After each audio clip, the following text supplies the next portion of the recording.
First one is climate and weather. I used to live in Bergen in Norway, and we had over 300 days of either rain or snow per year. In Spain, it's flipped all the way around, and we have over 300 days of sun. So the weather discussion is not really necessary to have. That's Spain 1-0 to Norway. So category number 2 is cost of living. And again, this one is very, very easy. Spain is a lot cheaper than Norway. Norway is one of the most expensive countries in the world. And Spain is fairly cheap.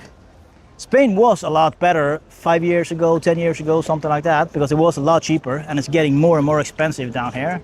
But still, we have to say that this is an easy one, and Spain will get this one as well.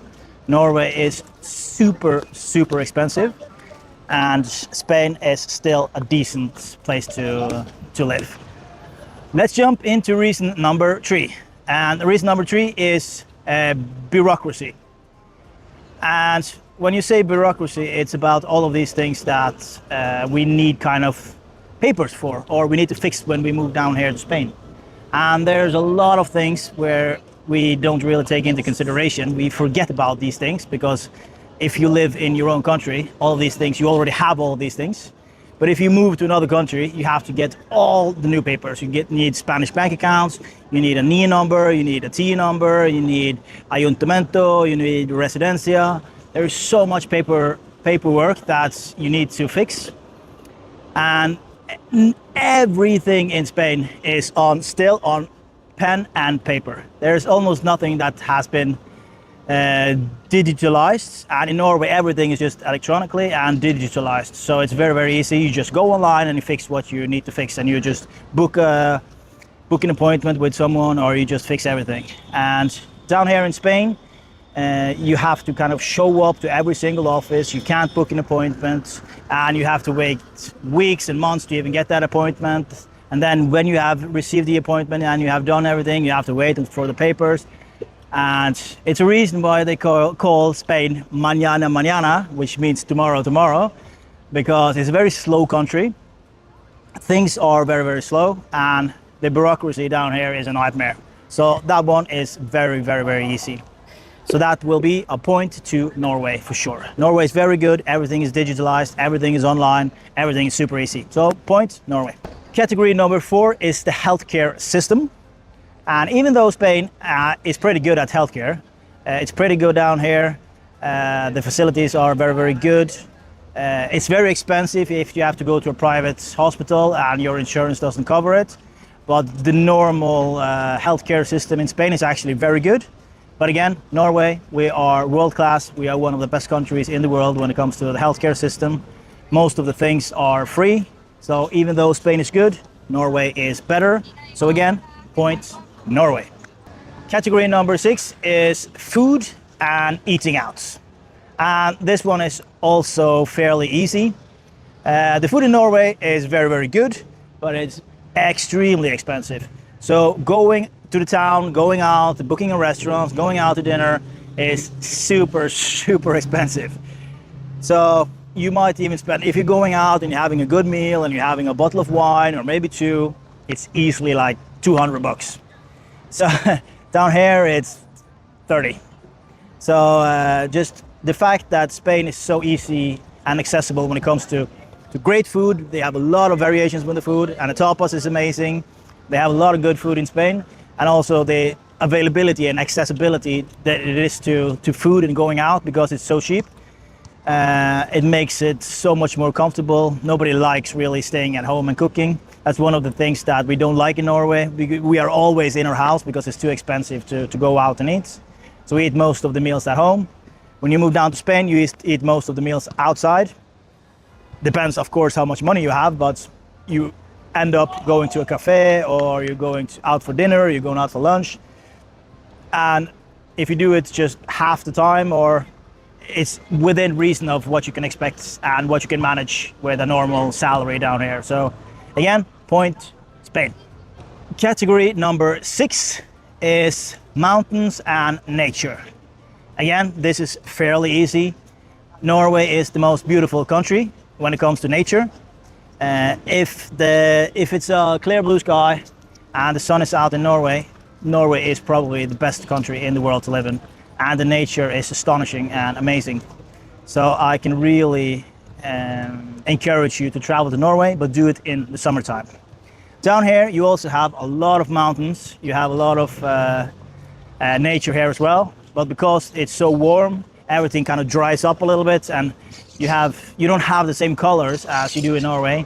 Everything is like brown and beige and gray. In Norway you have a lot of colors because you have so much rain and you have so much nature and so much green, and it's really beautiful.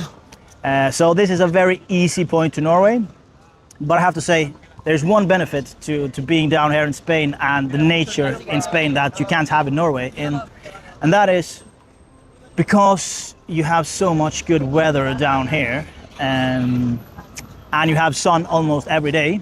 If you decide to go to the mountains, you are basically almost alone at the mountain, because a lot of people think it's too hot, and a lot of people it gets spread out over different days because there is sun every single day, so you don't have to kind of use the sun and use that day to go to the mountains. In Norway it's different. You have so much bad weather, and when it's finally a nice sunny warm day, everybody is going to the mountains. So if you pick a day and you're going to wait for that sunny day and wait for that day to go to the mountains, you will be doing that alongside thousands of others who are thinking the exact same thing. So it's point to Norway, but I love this better in Spain because I can go to the mountains every day if I want to, and I'm all alone and I can find my peace and quiet on the mountains without there being 1,000 people there. So I actually prefer it in Spain, but I can't really argue against Norwegian nature. That's impossible. So point, Norway. Category number 8 is culture and lifestyle. And culture and lifestyle is easy as well down here in Spain. And the Spanish people are much more outside, they are much more outgoing, and they are much more polite, they are more extroverted, and they are just used to more than we are in Norway, than being around people and socialize and talking to other people and looking them in the eye and greeting them and all these kind of things. The culture in Norway is, I would say it's bad, and I will say it's getting worse. We are too preoccupied with status and money and fancy cars and big houses and boats and all of these things. We are developing into something that I don't like, something that I disagree with, and Norwegian people are introverted and we are shy and we are boring. We are not very social, we are not very outgoing. That's because we are getting so used to the weather being bad, so used to not socializing all the time, so used to kind of being inside in our own house all the time, and it's different down here. So it's natural that Spain is so much better than Norwegians at this, and Spain wins this by a long shot. So point, Spain. Category number 9 is fitness and lifestyle. And again, because of the weather, because of the fact that you have the possibility to be outside all the time, Spain will win this one as well. There's a lot of football fields here, paddle tennis, volleyball, a lot of calisthenics parks at the beach.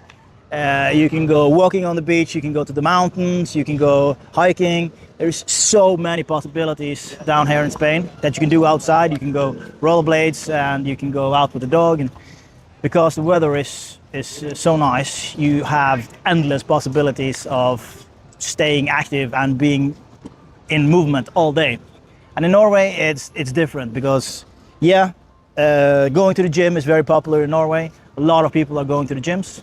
But you go to the gym, you stay there an hour and a half, and you go home, and then you are inside of your fucking house all the rest of the day. And it's so incredibly boring. And I am sick and tired of it. So the only thing I will say that this point clearly goes to Spain, 100% to Spain, or 95% to Spain. And the other thing that I would say that Norway is very good at and is much better than Spain is the quality of the actual gyms. The gyms down here is old and outdated, and they are not very good at this down here in Spain. It's decent and it works, but it's not like in Norway. Norway, we have world-class gyms. It's very, very good. Down here is, yeah. But you have so many other options and you can still do what you need to do. It's just old and not the best equipment and all these kind of things. And Norway's superb on that. Still, point goes to Spain.